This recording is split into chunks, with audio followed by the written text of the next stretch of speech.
आप लोगों ने पॉलिटिकल मैरिजेस के बारे में तो सुना ही होगा ना।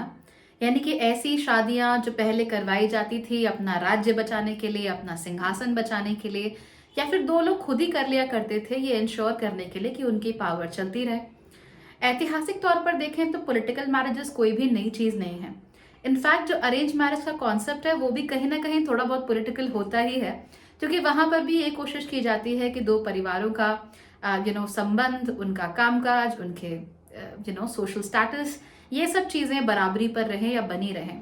खैर, टिपिकल पॉलिटिकल मैरिजेस कुछ अलग हुआ करती थी। उसमें यह होता था कि एक राज्य के लिए या फिर पॉलिटिकली अपनी पावर बढ़ाने के लिए, राजनीतिक रूप से अपनी पावर बढ़ाने के लिए शादियां करवाई जाती थी या की जाती थी।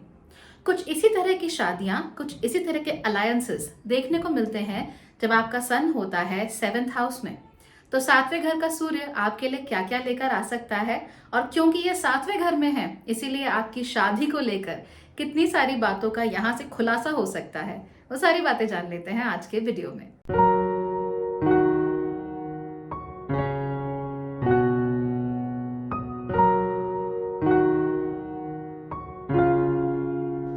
नमस्ते। भाग्यश्री होलिस्टिक एस्ट्रोलॉजी में आप लोगों का एक बार फिर से स्वागत है। यहाँ पर हम बात करते हैं पॉजिटिव, इंस्पायरिंग और होलिस्टिक एस्ट्रोलॉजी की, यानी कि एक ऐसा ज्योतिष जो कि आपके पॉजिटिव पॉइंट्स को मैक्सिमाइज कर सकता है और आपके नेगेटिव पॉइंट्स को मिनिमाइज करने में आपकी मदद भी कर सकता है। आज के वीडियो में हम ये जानने वाले हैं कि सूर्य के 7वें घर में होने से आपके जीवन पर, खासतौर पे आपके रोमांटिक और मैरिटल संबंधों पर क्या असर पड़ता है। लेकिन उससे पहले मैं चाहूंगी कि अगर आपने इस चैनल को सब्सक्राइब नहीं किया है तो सब्सक्राइब जरूर कर लीजिए और साथ ही में बेल नोटिफिकेशन भी प्रेस कर लीजिए। अगर आप इस चैनल को सपोर्ट करना चाहते हैं तो सब्सक्राइब के साथ एक ज्वाइन बटन आ रहा है, आप उस पर क्लिक कर सकते हैं। ज्वाइन करने के साथ ही आप इस चैनल के मेंबर बन जाएंगे और मेंबर बनने के बाद हर एक वीडियो आपको दूसरों से कहीं पहले देखने को मिलेगा और साथ ही साथ कुछ एक्सक्लूसिव वीडियोस भी देखने को मिलेंगे। जैसे कि राहु केतु के ऊपर मैंने पब्लिक के लिए 3 वीडियोस बनाए हैं, लेकिन मेंबर्स के लिए 2 एक्सक्लूसिव एक्स्ट्रा वीडियोस भी हैं जो वो देख सकते हैं और जान सकते हैं कि आखिर राहु केतु का गोचर एग्जैक्टली पिन पॉइंटेड किस तरीके के रिजल्ट्स लेकर आ सकता है। So you can go and do that as well. Finally October आ चुका है और 27 अक्टूबर से मिनी मेकओवर प्लान शुरू हो रहा है। 19 अक्टूबर को मैं इसके सारे रजिस्ट्रेशंस बंद कर दूंगी because I have to talk to a lot of people. So आप अगर मिनी मेकओवर प्लान में, जो कि एक 12 हफ्तों का प्लान है for transformation of your life, अगर आप चाहें तो उसे ज्वाइन कर सकते हैं। For that either go to my website or simply send a WhatsApp or a Telegram message to the given numbers। ठीक है, डिस्क्रिप्शन में सब कुछ लिखा हुआ है, आप उस नंबर पर जाकर WhatsApp या Telegram आराम से कर सकते हैं। Now let's talk about sun in the 7th house. 7वें घर की सबसे खास बात क्या है? 7वां घर दिखाता है हमारे डिसेंडेंट को। वैसे डिसेंडेंट के ऊपर भी मैं बहुत लंबी सीरीज लाना तो चाहती हूँ, वक्त नहीं मिल पा रहा, इसलिए नक्षत्रों की सीरीज खत्म होने पर कोशिश करूंगी कि डिसेंडेंट्स की सीरीज भी शुरू की जा सके। डिसेंडेंट यानी कि आपकी कुंडली का वो घर जो कि राइज नहीं हो रहा है बल्कि जो नीचे छुप रहा है। 7वां घर गोधूली की जो बेला होती है या ट्वाइलाइट पीरियड होता है, जिसे डस्क कहते हैं इंग्लिश में, उसे भी दिखाता है। यानी शाम का वो समय जब सूर्य डूबने वाला होता है, सनसेट का जो समय होता है, उसे 7वां घर दिखाता है। ये घर नेचुरली तुला राशि का होता है, यानी लिब्रा राशि का होता है, और उसे कंट्रोल करते हैं शुक्र। जब यहाँ पर सूर्य आ जाते हैं तो जाहिर सी बात है कि सूर्य को कुछ ना कुछ तो प्रॉब्लम होगी ही। क्यों? क्योंकि सबसे पहले सूर्य यहाँ पर डूबने के लिए आते हैं। ऐसा नहीं है कि सूर्य कहीं चले गए हैं, सूर्य वहां होते हैं लेकिन हमें नहीं नजर आ रहे होते हैं, हमारी आंखों से ओझल हो जाते हैं, उसे सनसेट ऑब्वियसली कहते हैं। लेकिन यहाँ पर शुक्र की राशि होने के कारण भी सूर्य को तकलीफ होती है, क्योंकि शुक्र और सूर्य का आपस में इतना अच्छा मेल होता नहीं है। ऐसा नहीं है कि वो दोनों मिलकर साथ में काम नहीं कर सकते, लेकिन उसके लिए कॉम्प्रोमाइजेस ज्यादा चाहिए होते हैं। अगर आपकी कुंडली में सूर्य 7वें घर में है, देन हाईली लाइकली कि आप लोग भी यही चाहते हैं कि दुनिया में आपकी पहचान बने, दुनिया में आपको जाना जाए और दुनिया में आपकी बहुत रिस्पेक्ट हो, बहुत इज्जत हो। This is what you are looking at. हालांकि ये जो रिस्पेक्ट या ये इज्जत की भावना है, ये सूर्य के पहले घर में होने से ठीक उलट होती है। जब सूर्य पहले घर में होते हैं, इन दैट केस आप अपने कार्यों से जाने जाते हो। यानी आप क्या करते हो, आपके उसूल क्या हैं, आपके एथिक्स क्या हैं, आपने किन किन चीजों को अचीव किया है, आप इसके लिए जाना चाहते हो। लेकिन जब सूर्य 7वें घर में होता है तो आप अपने लिए भी जाने जाते हो, लेकिन आपके जो काम होते हैं वो कमोबेश बैकग्राउंड में होते हैं। मोस्टली आप इन चीजों की वजह से जाना जाते हो कि आप किन लोगों को जानते हो, किन लोगों के साथ आपकी फ्रेंडशिप है, किन लोगों के साथ आप रिलेशनशिप में हो, या फिर किन लोगों के साथ आपने शादी की हुई है। सो वहां से भी आपको एक एक कमांडिंग पर्सनालिटी मिलती है, एक रिस्पेक्टफुल पर्सनालिटी मिलती है। आप लोगों के अंदर कपलिंग की भावना बहुत ज्यादा होती है। कपलिंग यानी बॉन्डिंग की भावना, यानी किसी के साथ मिलकर कुछ करने की भावना। तो जहां पहले घर का सूर्य है वो अपने आप में चमकता है एंड इट्स वेरी ब्राइट। 7वें घर का सूर्य अगर आपकी कुंडली में है तो आप चाहेंगे कि आप और आपका पार्टनर एक टीम हो। आप खुद को बहुत ज्यादा हाई एक्सपेक्टेशंस पे रखते हैं, बहुत ज्यादा उम्मीदें हैं आपको खुद से, और अपने पार्टनर से तो आपको उससे भी ज्यादा उम्मीदें हैं। फॉर इंस्टेंस, आप लोग मान लीजिए कि आपने पहले ही अटेम्प्ट में आईएएस क्लियर कर लिया, राइट, एंड आपकी शादी हो गई, because getting married is very important for you. आप लोगों के लिए आपके जीवन में किसी का होना बहुत जरूरी है। तो शादी करना जरूरी था, आपको लगा कि ठीक है सही टाइम है, नौकरी वोकरी लग गई, अब शादी कर लेते हैं। लेकिन आपके जो पति या पत्नी है वो भी आईएएस बनना चाहते हैं, तो आप उनसे बहुत हाई एक्सपेक्टेशंस रखोगे। आप कहोगे कोई जरूरत नहीं है घर का काम वाम करने की, कोई जरूरत नहीं है कहीं शादी ब्याह में जाने की, पढ़ाई करो, इतने घंटे पढ़ाई करो, ये पढ़ो, ऐसे पढ़ो, इस तरीके से कोचिंग ज्वाइन करो। तो बेसिकली एक्सपेक्टेशंस क्या है? हाई। क्यों एक्सपेक्टेशंस हाई हैं? क्योंकि आपको लगता है कि आप और आपका पार्टनर एक टीम है। उस टीम में आप ये जरूर चाहोगे कि आप और आपके पार्टनर जो हैं वो सिमिलर लेवल पर काम कर रहे हो। इनफैक्ट पार्टनर अगर एक कदम आगे भी हो तो आपको एज सच कोई दिक्कत नहीं होती, लेकिन you should be looking like a team. ना तो आप ही अपने पार्टनर के बिल्कुल पिछलग्गू बन सकते हो, और ना आपको ये पसंद है कि आपके पार्टनर हर चीज में, हर बात में आपसे पूछें, या उनकी खुद की कोई आइडेंटिटी ना हो। You can not be with people who are without identity, and specially कैसी identity? Work identity, professional identity. Obviously हर व्यक्ति जो जी रहा है उसका अस्तित्व तो होता ही है ना, चाहे वो हाउसवाइफ हो, चाहे वो हाउस हस्बैंड हो, चाहे वो बच्चों का ख्याल रख रहे हो, चाहे वो मेड का काम करते हो, चाहे वो प्रधानमंत्री हो, हर एक का अपना अपना अस्तित्व होता ही है। लेकिन जिनका सूर्य 7वें घर में होता है तो ऐसे लोगों के साथ इंडल्ज करना, ऐसे लोगों के साथ उठना बैठना या शादी करना प्रेफर करते हैं जो कि एक लेवल पर होते हैं प्रोफेशनली, या तो उनके बराबर और हो सके तो उनसे एक कदम आगे। बिकॉज ऐसे लोगों के साथ ही उन्हें वो इंस्पिरेशन मिलती है अपने आप भी बेहतर करने की और अपने पार्टनर को भी बेहतर करवाने की। और यही वजह होती है कि कभी भी इन लोगों को शादी में जल्दबाजी नहीं करनी चाहिए। You have to be very clear कि आप क्या चाहते हो। आपको प्रोफेशनली अचीवमेंट के एक लेवल पर पहुंच जाना चाहिए और उसके बाद ही शादी के बारे में सोचना चाहिए, क्योंकि आप कोशिश बहुत ज्यादा करते हो और दूसरों से जल्दी चीजें पाना चाहते हो और पा भी लेते हो। अगर आपका पार्टनर जिनसे आपने शादी की है वो उस लेवल पर आपके साथ कीप अप ना कर पाए तो फिर डेफिनेटली वहां पर प्रॉब्लम्स देखने को मिलती हैं। एक एग्जाम्पल आप लोगों को देखती हूँ, बिल्कुल live, I have seen this happening. लड़का कमाता है 20 लाख रुपए पर ईयर, लड़की कमाती है only 6 lakh rupees per year. तो नेचुरल सी बात है कि दोनों के बीच में कहीं ना कहीं एक कॉम्पिटिशन हो नहीं सकता है। एक पार्टनरशिप जो लड़का चाहता था, who had sun in the 7th house, वो उसे मिल नहीं पा रही थी। हाँ, शुरुआत में ये जरूर हुआ कि लड़के ने भी 20 लाख से शुरुआत की थी, लड़की ने 6 लाख से की थी, and she was very bright. तो वो उससे ये उम्मीद कर रहा था कि ये जल्दी जल्दी अपने आप को आगे बढ़ाएगी, जल्दी जल्दी हम एक लेवल पर पहुंचेंगे and we will be like the perfect team together. वो लालची नहीं था, बस वो ये चाहता था कि वो दोनों एक ही लेवल पर रहे। घर लें तो दोनों एक साथ मिलकर लें, घर के खर्चे चलें तो दोनों एक साथ मिलकर चलाएं। So that was his mindset. But since उसकी पत्नी उतना नहीं कमाती थी, थिंग्स गॉट अ बिट ऑरी। हाँ, ये जरूर था कि पत्नी ब्राइट थी तो जल्दी जल्दी अगले 3-4 साल में उसने काफी तरक्की भी की, लेकिन जो लड़का था उसने उससे कहीं ज्यादा तरक्की कर ली। तो एनीवे वही ढाक के 3 पात वाला रिजल्ट आ गया कि लड़की की इनकम बेहद कम और उसके मुकाबले लड़के की इनकम बेहद ज्यादा। एंड ऑफ कोर्स उन दोनों का जो लेवल था वो भी सेम नहीं था। यानी अगर अपनी पत्नी को वो इंट्रोड्यूस करे तो अगर वो सीनियर मैनेजर है तो वो सीनियर मैनेजर बनकर कि okay, I am the senior manager of this company and my wife is the senior manager of another company, तो वहां पे वो वैसे नहीं इंट्रोड्यूस कर सकता। ऑफ कोर्स उन दोनों के बीच में झगड़े काफी बढ़ते चले गए। और झगड़े बढ़ते होने की वजह से दे इवेंचुअली डिवोर्स्ड। 2 साल बाद लड़के ने दूसरी शादी की और इस बार ही got married to a CA. And of course introducing a CA as your wife is a cool thing. एक सीए कहीं ज्यादा अर्न कर रही थी एंड उसके साथ साथ ही she was professionally very well settled. हाँ, लेकिन उन दोनों लड़कियों में पहली शादी और दूसरी शादी दोनों में एक छोटा सा डिफरेंस था जो कि शायद उस लड़के ने नोट नहीं किया वाइल चूजिंग द पार्टनर। जो पहली लड़की थी वो कहीं ज्यादा ब्राइट थी, कहीं ज्यादा कैरिज्मेटिक थी, यानी एक करिश्माई व्यक्तित्व बोलते हैं ना कि हर किसी को अपनी तरफ अटेंशन गेन कर लेना, हर कोई इनकी तरफ देखे, हर किसी की नजर इनके ऊपर रहे, इस तरह का नेचर था लड़की का। और यही वजह थी कि उन दोनों को आपस में प्रॉब्लम हो रही थी, क्योंकि लड़की भी खुश नहीं थी कि लड़का उसे कहीं ज्यादा कमाता है। उसे लगता था कि ये पैसों की धौंस दिखा रहा है मेरे ऊपर, right. So there was extreme miscommunication between the two. खैर, तो लड़की का नेचर ऐसा था पहली वाली का, even though she was earning a lot less. जब उसने दूसरी शादी की तो दूसरी शादी की अ टॉरस वुमन।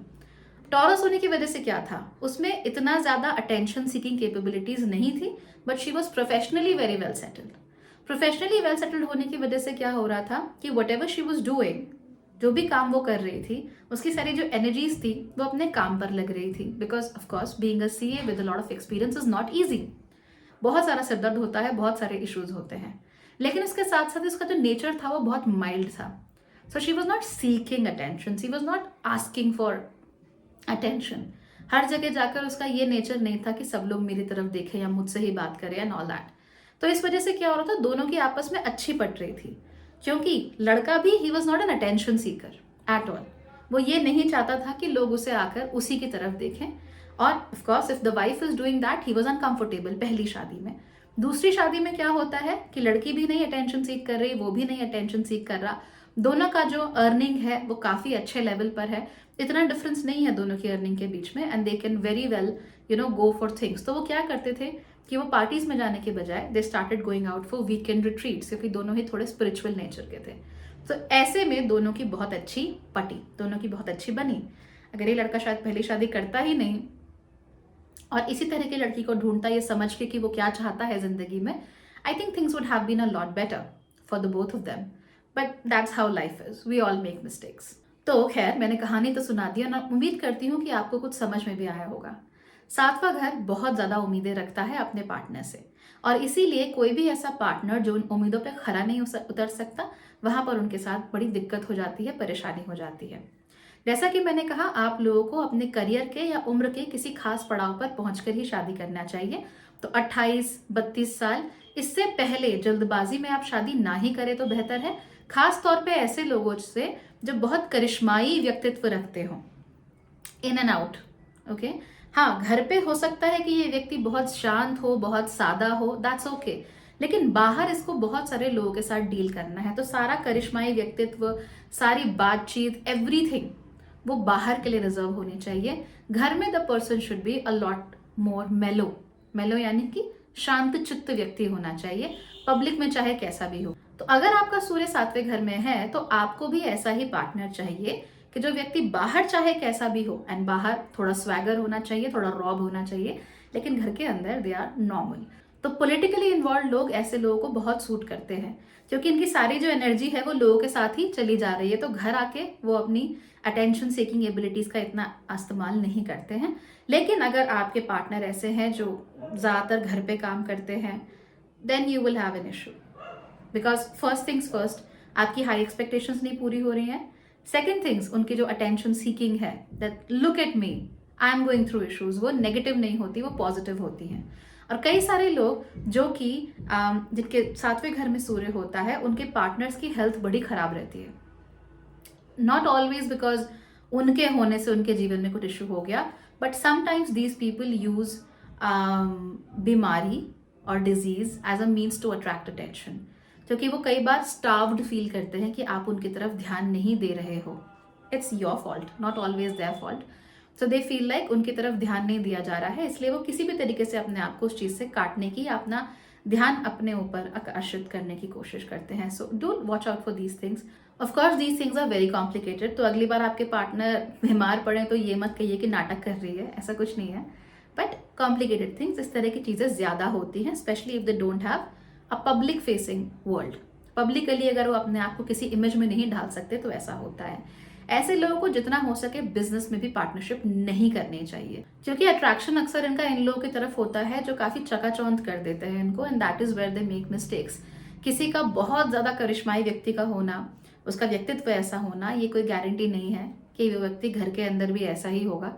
और वो बिल्कुल गारंटी नहीं है कि अगर वो बहुत कैरिज्मेटिक अपना दिखा रहा है कि मैं तो ये हूँ, ऐसा हूँ, वैसा हूँ, तो वाकई वो चीजें होगा। So you have to be careful in checking those things out. आप लोगों को इंस्टेड ध्यान देना चाहिए ऐसे लोगों पे जो वाकई अपने फील्ड में कुछ ना कुछ अचीव कर चुके हों। यानी कि अगर आप प्रोफेशनल नेटवर्क सर्कल्स बनाना चाहें तो वो आपके लिए बहुत अच्छे हो सकते हैं, और प्रोफेशनली आप बहुत अच्छे, बहुत बड़े और बहुत अकम्पलिश्ड लोगों के टच में भी आ सकते हो, जो कि आपके खुद के प्रोफेशन के लिए काफी अच्छा होता है। So look out for that. अगर आप लोग पार्टनर ढूंढ रहे हैं, चाहे आप गर्लफ्रेंड बॉयफ्रेंड ढूंढ रहे हो, स्पेशली अगर आप शादी के लिए किसी को सर्च कर रहे हो, बी वेरी श्योर दैट आपके जो पार्टनर है वो आपके साथ मिलकर ये टीम डायनामिक बना सके। तो प्यार व्यार को थोड़ी देर साइड में रखिए। सबसे पहले देखिए कि ये टीम डायनामिक बन रहा है या नहीं बन रहा है। जहां पर टीम डायनामिक बनेगा वहां लॉन्ग लास्टिंग लव आप लोगों के लिए हो सकता है, और जहां पर टीम डायनामिक नहीं बनता वहां पर लॉन्ग लास्टिंग लव नहीं होता। आपने देखा है ना, बड़े सारे बिलियनियर्स मिलियनियर्स ऐसे होते हैं, they have a lot of money, उन्हें किसी और के पैसे की जरूरत नहीं है आज सच, लेकिन फिर भी उनके रिलेशनशिप लंबे टिकते ही नहीं है। क्यों नहीं टिकते? क्योंकि इनमें से हो सकता है कि they are looking for somebody on an equivalent level, बराबरी पर वो किसी को ढूंढ रहे होते हैं, और वो उन्हें ऑफ कोर्स नहीं मिल पाता। So that's why they keep jumping from one relationship to another. कई बार हम खुद नहीं समझ पाते कि हम क्या ढूंढ रहे हैं, हम क्या चाहते हैं। किसी को देखा, अच्छा लगा, बातचीत की, and we just enter a relationship. But ऐसे नहीं होता, बिकॉज हमारी जो बेसिक नीड है वो फुलफिल नहीं हो रही होती है। So be careful there. Politically couples होते हैं या एक ही क्षेत्र में जो कपल्स होते हैं जो आगे बढ़ते हैं एज अ टीम, उनको आप देख सकते हो। तो कई बार आपने देखा होगा, हस्बैंड वाइफ दोनों डॉक्टर्स हैं, 10 साल प्रैक्टिस किया उन दोनों ने, उसके बाद साथ में मिलकर एक बड़ा सा हॉस्पिटल खोल लिया, थिंग्स लाइक दैट हैपन। दोनों लॉयर्स हैं, दोनों ने मिलकर 10-15 साल कॉर्पोरेट लॉ में प्रैक्टिस की, उसके बाद अपना लॉ कंसल्टेंसी शुरू कर दिया, साथ में मिलकर कोई एनजीओ शुरू कर दिया। अ lot of couples like that exist. आप लोगों को एक बात का और ध्यान देना चाहिए, और वो ये है कि आप जिस भी रिलेशनशिप में हो, देखिए चाहे प्यार हो, चाहे शादी हो, चाहे दोस्ती हो, चाहे प्रोफेशनल नेटवर्क सर्कल्स ही क्यों ना हो, बहुत ज्यादा ध्यान देना है इस बात का कि आप लोग एम्पैथी पर जरूर ध्यान दें। देखिए कई बार क्या होता है, इसमें छोटी सी गलती, छोटा सा नेगेटिव ट्रेट आप लोगों का भी है कि आप लोग अचीवमेंट पर या जो बाहरी मटेरियल सक्सेसेस होती हैं, कई बार उस पर इतना ज्यादा ध्यान देते हो कि जो एक्चुअल में प्यार है, रिश्तों में सौहार्द है, एक दूसरे के प्रति जो एक दया की भावना होती है, प्रेम तो बहुत दूर की बात है, दया की भावना भी अक्सर रिलेशनशिप से चली जाती है। So you stop feeling pity also, you stop feeling any kind of kindness also towards your partner.